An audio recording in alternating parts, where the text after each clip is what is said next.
What's up, everybody, and welcome to In Love with Horror, your destination for all things horror. And this is your midweek horror news update. And in this update, y'all, we'll be discussing the Terrifier 3 trailer and a lot of the controversy that it's causing. We'll be discussing an upcoming SpiderMan horror fan film that's in the works. We're also going to discuss some of the horror games that are up for nominations in the Game Awards. Then, of course, we'll be talking about another Christmas slasher that's coming out on Shudder. So It's a Wonderful Life is not the only holiday slasher this season. And then lastly, we'll be talking about the box office update, and that's all coming up. So stay tuned.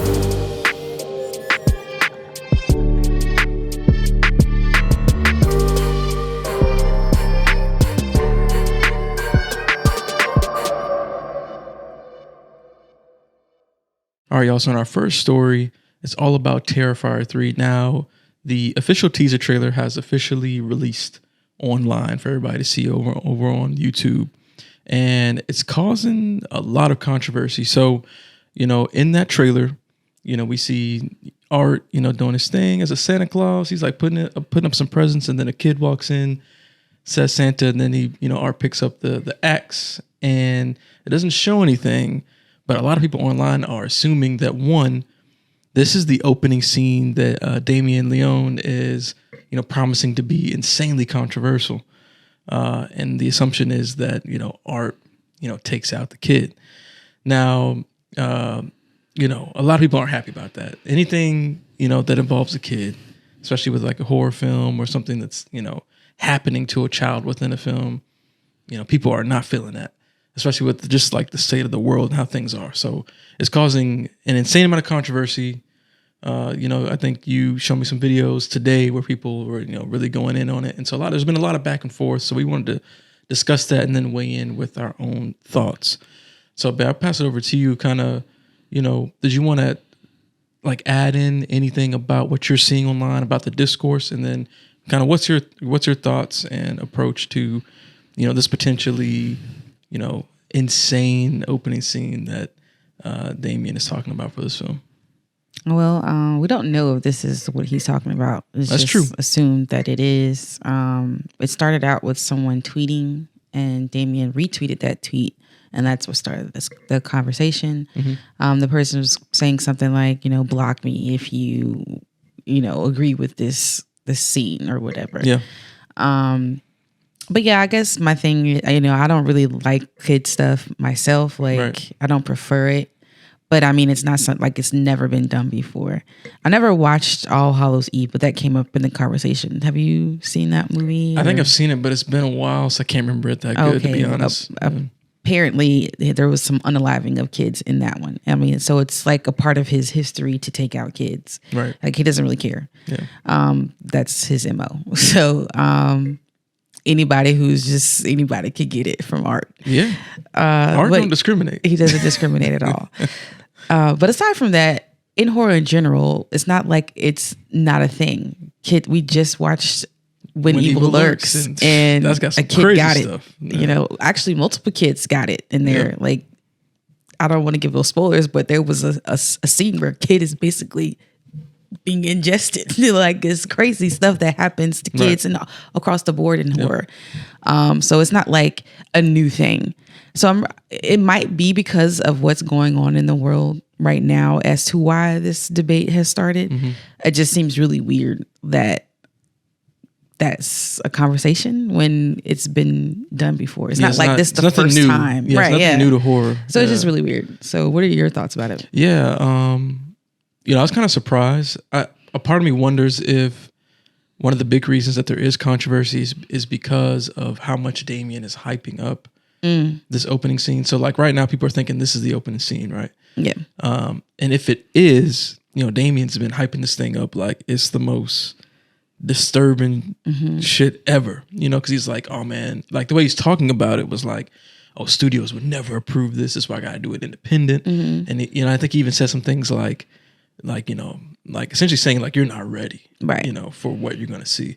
So I think when you take Terrifier 2 and a lot of the brutalness, it's super brutal. And that's another thing too, right? I'm sorry to cut you off, but like, it's surprising that they would expect something not insane when this dude literally cut Owen in half. Yeah. Didn't care. Yeah. and then like put bleach and salt and going stuff crazy. like torturous stuff to this person. Yeah. And you think that his next movie gonna be tame, or Right. you know what I'm saying? Like, I don't know. I didn't get that, but go ahead. Yeah. So like I don't know. Like it's some. I'm wondering if that's part of the reason, right? Because you taking Terrifier 2 and he's saying he's basically gonna up the ante. So people are like envisioning like, oh, what's the most like unimaginable, horrific stuff that can happen, and then you have this child that's in the trailer. So I wonder if I that's think he's just doing it to get y'all to talk about it. I don't think he's gonna unalive the kid, but who knows? He might. But I mean, you know what's funny though? Like, imagine if he wasn't, but just because people are like talking about it, Oh, he he went goes back and and like changes added it. that in and be like, you know what? Yeah. Just because everyone is complaining and Right. all this controversy, I'm going to add it in just Yeah. because it's my movie. I can do whatever I he want. can do whatever he wants. But to your point, right? It's like you know, children being harmed or unalived or whatever in horror films, it's nothing new. Right. Like you said, we just watched When Evil Lurks, and that has multiple brutal stuff in there. And like the way that When Evil Lurks does it is like when you do see something brutal, like it happens really quick. It's not like That's true. It doesn't It's like not lingering. sit on it and linger. So maybe he could do something like that where it doesn't linger on it, or you just see like the aftermath and not the actual act. But I mean, knowing Damien, like You never know. he might say, "Fuck it," like I'm putting it all in there. But yeah, I'm on the side of like, hey, this is a fictional horror film. Right. Like to me, it's expected to, for you to be presented with stuff that's going to get under your skin, make you feel uncomfortable. Especially with Terrifier. Like Terrifier, like I feel like that's kind of like part of his MO, right? Is to like make you feel like uncomfortable, and then you have this person, this entity or whatever art is, that doesn't care, right? And that's just part of what he does is the brutalness. Brutality, yeah. So I guess when you looking at him as a villainous character, like why would he discriminate? Like he going in on everybody. So Yeah. I mean, I don't know. So I think we both sit on the side of like, hey, this is a horror film. Like this is what's expected. Like this is nothing new. They've been doing it for ages. Right. But we like to know where y'all sit on this issue. Let us know down in the comments or online on our social media channels. Like, what do you think about this controversy? Are you on the side of like, hey, this is a horror film? Like, this is what's expected? Or do you think that like no horror films should depict, children being harmed? Let us know all that in the comments or on our social media. All right, so our next story, we're talking about a Spider-Man horror fan film that is in the works. Oh yeah. So this is actually popping on TikTok, and then someone found it and made a post about it. Right. So Chandler Riggs, who actually auditioned for Peter Parker at one point in time, but he got picked over for Tom Holland. Right, Yeah, exactly. And I didn't watch The Walking Dead, but apparently Chandler Riggs is from Walking Dead. He was from Walking Dead, exactly. Now he's going to be starring in starring as Spider-Man in a film that's being created by a filmmaker named Andy Chen. So Andy Chen is best known for his horror short based on Shrek called Fiona, but he has other shorts as well. Now I did watch this, and it was pretty good. It was pretty good. legit. Oh, yeah, you watched it? Yeah, I watched it. Okay, yeah, it was really pretty good. legit. Yeah. So I do imagine that this fan film is also going to be another short, just based on the story of Spider-Man. Yeah. Now he is posting about his process and even shared some footage on his social media. So if you want to check that out, his handle is @LocustGarden, and it looked pretty cool. Like Yeah, it did. the whole. Well, I don't watch a whole lot of like behind the scenes stuff, but when I do, it's always interesting to me, just like how everything looks, the different things people use, like the camera angles and all this kind of stuff. So it was really cool. He was doing some kind of like, I don't know, some kind of stuff. He was like pretending like to crawl up the wall. Oh right, yeah. So it's like he's doing a camera trick. To Yeah, make it look like he was doing something. Right, exactly. Yep. So it was super cool. But yeah, so what are your thoughts about this? Oh yeah, this is super exciting. One, it's a cool concept, right? Like, and I think when we first heard about the story, we talked about it, and the first thing that came to my mind was that film Brightburn that came out a few years ago, where it was a take on basically if Superman went left, Right, and became like a villain. So that's like the first thing that came to my mind, because it's always interesting to me, like this concept of taking characters or superheroes that we love and be like, well, what if something happened? They got those same powers, but they went left with it, or maybe they didn't learn how to use them and just caused a lot of damage, what have you. But this is super exciting. I did check out the behind the scenes footage. That looked really good. I feel like this might end up being a little bit longer than that Fiona short film, because that was only like a handful. Because he has like he listed some of the cast that's going to be in it. I don't have the notes on like all people that will be in it, but it will feature a lot of the prominent Spider-Man characters like Mary Jane, Aunt May, Uncle Ben, and I think I even saw J. Jonah Jameson. The dude who does like he's the news guy. Yeah. So I feel like this short might be a little bit longer than that Fiona one, because the Fiona one was pretty short, but it was still a lot of fun. But if we're basing it off of that one, that was like a huge short for him. Like it got like over 2 million views on YouTube last year. Yeah. And just how much horror was within that. I'm very like excited to see his take on Spider-Man and like how horrific he's gonna make it. If you go on his Instagram as well, which I think also is the Locust Gardens handle, which I think is like his production studio, Andy Chin's, and some of those behind the scenes photos on the Instagram, like you can see like Peter Parker's got this weird like blood and weird gore looking stuff. Yeah, some kind of stuff. I don't know. Yeah, it looked weird. It almost made me think of like, I don't know, some weird Metamorphosis type stuff. Something weird that like might be cool. Maybe he like turns into a spider or something crazy. But no, this is like super hyped. I'm super excited for it. I did see that it's going to be available on Andy Chin's YouTube channel, just like the Fiona short was. There's no release date on it yet, from what I saw. But yeah, y'all, this is cool. This is cool, and I'm excited to like, because I saw in the article, because we were reading some of this off of I think the comic book. Yeah, that was one of the, I forgot what it was, but yeah, and in that interview, because they basically were pulling some of the interview, or I don't know where they got the quotes from Andy Chin from exactly. I don't know if they interviewed him or not, but I know he was saying that that with this short, after he made the Shrek Fiona short, he already had the idea for this, right? And so I'm wondering if he's going to go into this lane of just like taking a lot of different pop culture stuff and like flipping it into horror. So I'm kind of curious to see like what he would do next, right? Because like his approach is really cool. Now I'm assuming he's only ever done shorts. That's all I saw he has done. Yeah, and maybe the next step's for him to do a feature film, might like be an OG feature film. Like I don't know. We'll see how this one turns out. I was gonna say, if this one is successful, then they might give him that. They're gonna tap him. He might need get that dude to come make XYZ. Right. So I'm super excited for this. We'll definitely keep y'all updated once we get more information about like release dates and stuff. But definitely go on his TikTok and his IG to see some of that footage, because I'm telling y'all, it would definitely get you like hyped and excited for it. Now, all right, y'all, for our next story, we're gonna be talking about the Game Awards. So of course, we're coming up on the Game Awards. It's coming on. It'll air on December 7th. And they just dropped the nominees for all the different categories. And we wanted to highlight 2 categories on this update show. The first one being, of course, the biggest category, right? Like this is the main stage. This is when they do the cool like combination of all the melodies of the games, the Game of the Year category. And this year we actually got 2 horror games. So we really wanted to, we're all about horror. So we wanted to highlight the horror games and media that was highlighted as some of the nominees in these categories. So the 2 horror games that are nominated in the Game of the Year category are Alan Wake 2 and Resident Evil 4. And they'll be going up against Spider-Man 2, Baldur's Gate 3, Super Mario Bros. Wonder, and The Legend of Zelda Tears of the Kingdom.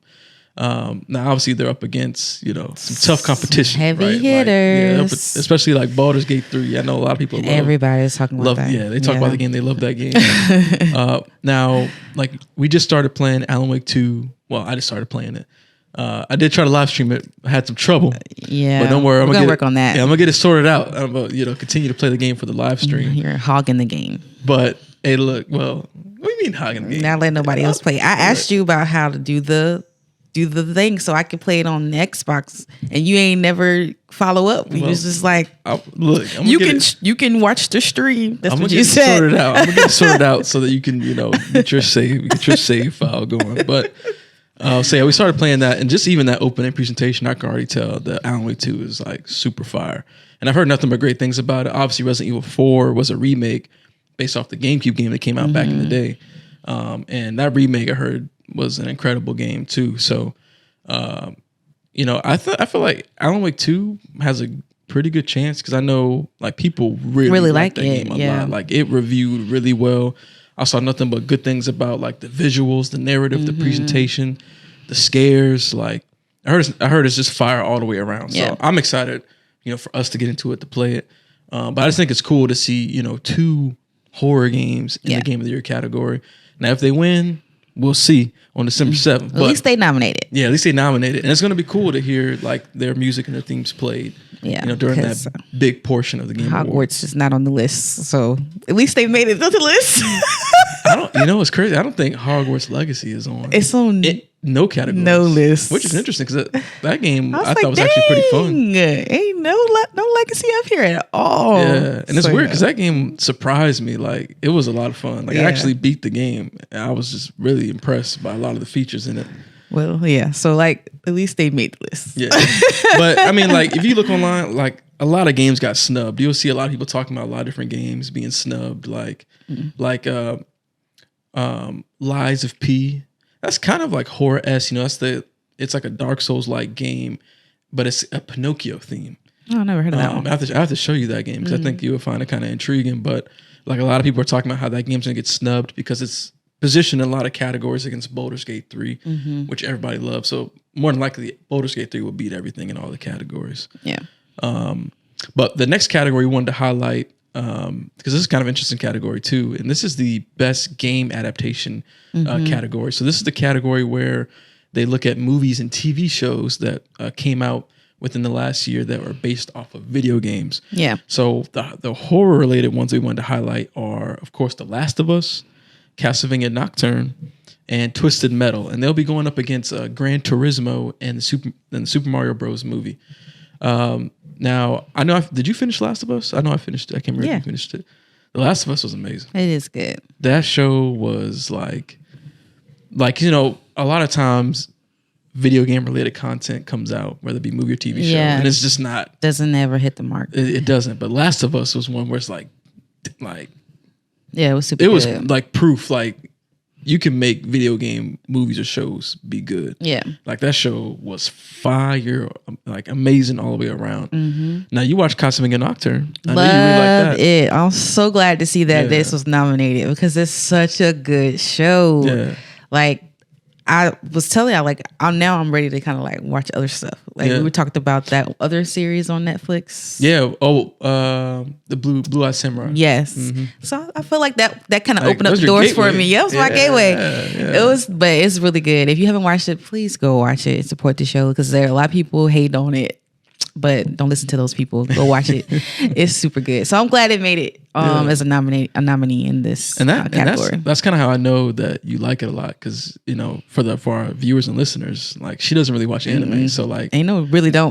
And so like when she watched this show, I was like, "The hell you doing watching this?" Like so that's how I know. I was like, "Man, this junk must be really good." It's so good. The story is good. Like the animation, like the art, animation, all that stuff is super good. It's just worth. I binged that show. Like, that's how good it was. Yeah, I definitely got to watch it at some point. But yeah, I'm glad to see that it was nominated for best game adaptation. Yeah, and then the last one. This is kind of like horror-esque. It's more of a comedy show, but Twisted Metal. And I think I haven't watched the show personally, but I know before it came out, like you know, the trailers made it look really bad. But you know, it came out. People were kind of surprised. They're like, "Wow, this." Like y'all cut these trailers poorly because this is way better than the trailers led on to be. And so you know it's going up against Gran Turismo, which I heard great things about, and of course Super Mario Bros. Movie, which I thought was a lot of fun. It was good. Yeah. You know I liked it. I'm pretty sure we watched it a couple times now because kids, but it's a good one. It's a fun movie. Do you think Last of Us is going to win? Oh yeah, definitely. Yeah. Last of Us, like it's not even a question. Like Last of Us was like you know a cultural like phenomenon. Like everybody's watching it. I think it broke like some TV viewing records or something like that. Like it was really big. Yeah, and I agree. I think it's gonna win too. Yeah, and it made a big impact on the potential for video game like content out, like movies and shows. So Yeah. I don't doubt that it'll win because of everything surrounding it, the performances, the visuals. Like it was a great story. So many like emotional moments, like emotional impact.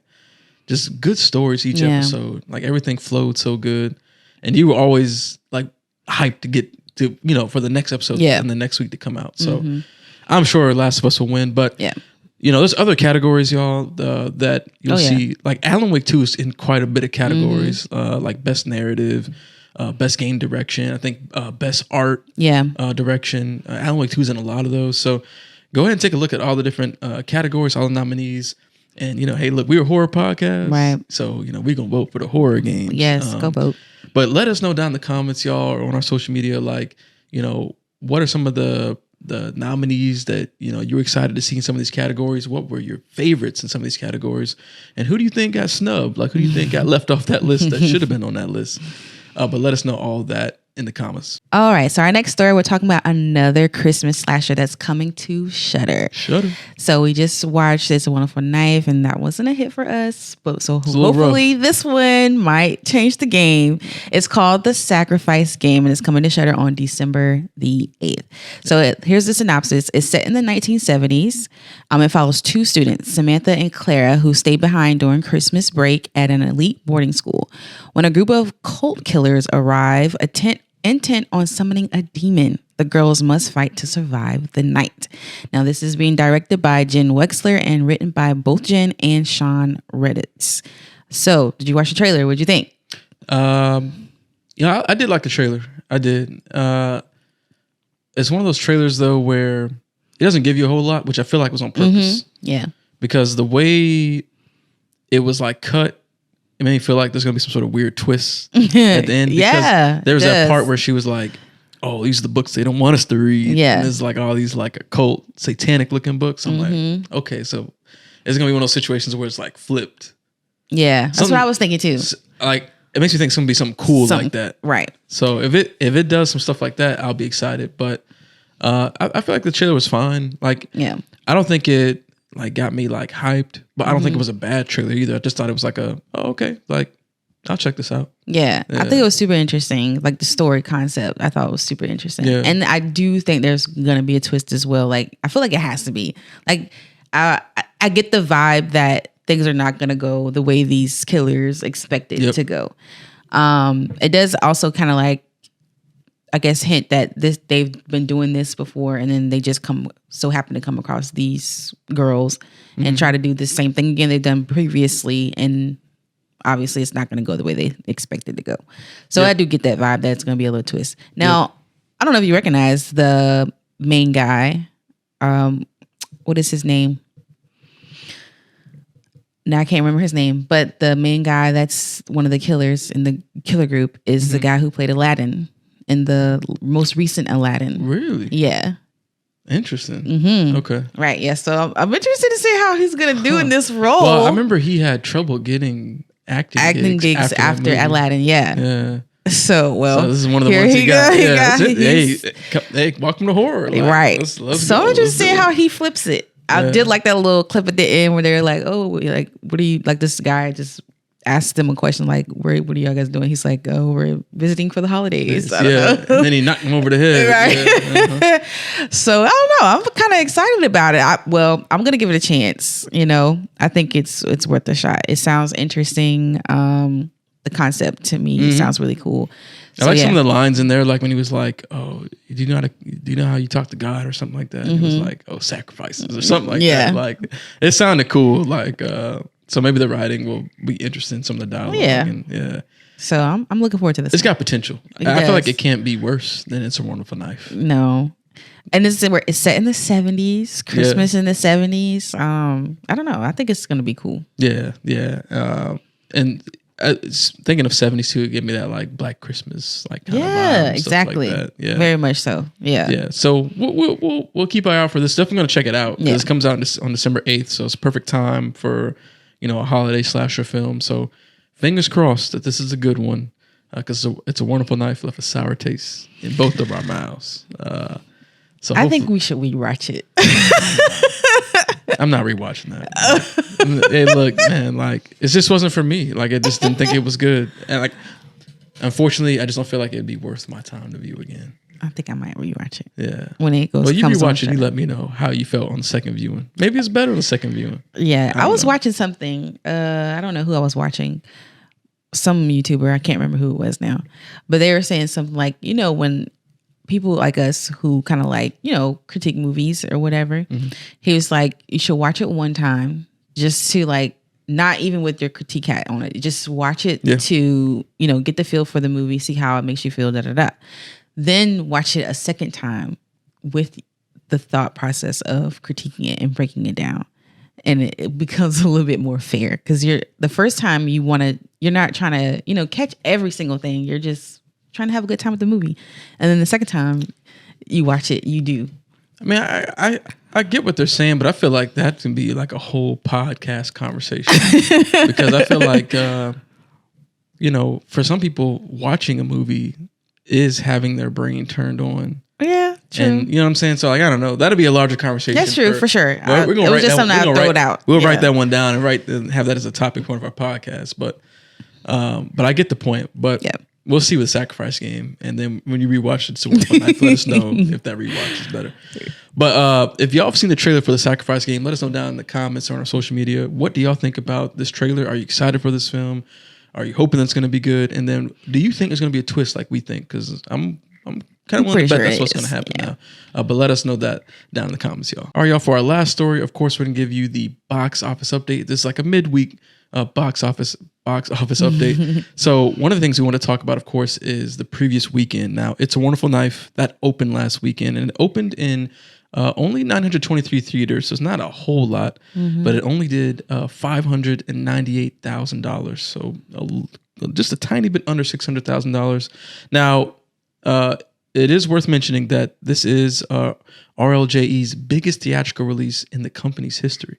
So, I mean, for the company, this was good. Yeah. This was a positive. I know for a lot of people looking at that number be like, dang, like that's crazy low than what we're used to seeing. Even we're used to seeing like a couple million. Yeah. But considering the theater amount, which is below 1,000 theaters, so it's not very much. So if they're looking at it as this is the biggest theatrical release, like, hats off to them. Yeah. Like, hopefully hopefully they can go and make some money off of this film because you don't want anyone to do bad. Even if we weren't really rocking with the movie like that, we still want the company to be able to, do all right and be able to produce other things. Because exactly, this was a cool concept. It was a cool concept. At the very least, it was cool they attempted to try to do it. Very much so.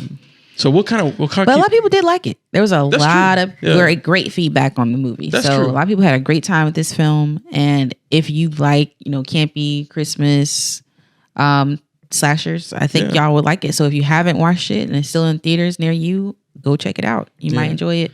But I do believe it's going to eventually get to streaming. Normally, I'm pretty sure RLJE works alongside Shudder. I think I saw that. Pretty sure the Shudder logo came up. Okay, yeah. All right, that's what I thought. So yeah, eventually it'll hit Shudder. But still, I would suggest watching it in the theaters if possible. And I feel like this film, honestly, would probably do good on streaming. Yeah, for sure. Especially once that holiday time frame really kicks in to high gear. I think this movie might definitely be watching this. Streamed quite a bit. So keep an eye on that to see how that develops. And then we wanted to give you a Five Nights at Freddy's update because it's still doing crazy numbers right now domestically. It's sitting at $127 million and worldwide is sitting at $252 million. So huge numbers. It come down. Off. Yeah, it tapered I think off. The previous weekend did like 19 and then this past weekend it did 9. So it's starting to come down a little bit. Right. But that's still big. That's a lot, y'all. For sure. Universal and the studio heads over there, they are dancing, man. It's crazy because I was watching, I'll be watching everything, but I was watching somebody talk about kind of going back to what I just said, like going to the theater to watch movies. A lot of people say, oh, well, I'll just wait till it's on streaming, like, or I'll watch it at home. It's better to watch it at home. Yeah. Which I get, totally understand. Like, Sometimes you it's for easier. sure, yeah, I know you for sure like might prefer to watch something at home versus going to the theater or whatever. Depending on the movie. Yes, depending on the movie. But in order for, people say, oh, well, there aren't any good horror movies. But when we don't go to the movie theater, they're not going to make good movies, right? Because we're basically selling them. We don't really care. They can make trash movies and it doesn't matter. Mm-hmm. But when you look at numbers like Five Nights at Freddy's, like if you go to the movies, they're going to make good movies. They are going to make 2 more of these Five Nights at Freddy's movies, and people are still gonna go see it, and they're gonna make a lot of money off of it. Yeah, but because the money talks. Like, yes, money is exactly. Yeah, look at Talk to Me. Talk to Me made decent money. So like that, because people went out, know, yes, and supported it. That. Exactly. Yep. Mm-hmm. So in order for us to get those, you got to go watch the movie. That's right. Yep. So yeah, and we already talked about this, but Five Nights at Freddy's was on Peacock and in the theaters, and it still went crazy with these numbers. But yeah, you got to support the films. Like that's the only way we're going to get good movies, if you support the movies. Yeah, 100%. Now, so something that's coming out this week, we got the new horror film Thanksgiving. So this is the new Eli Roth film that's based off of the trailer that he made in the Grindhouse movie back in like 2007 or something like that. Yes, 2007. And super excited for this one. Yes. This one looks like a lot of fun. I'm so hyped for this movie. And Lord knows, if they let me down, Eli Roth, if you let me, I'll be hot. I don't think he's going to let us down, honestly. I don't think so either. I think it's going to be super good. Super fun. And I mean, if you look at his track record, he has a really good track record when it comes to decent films under his belt. He's got some decent stuff.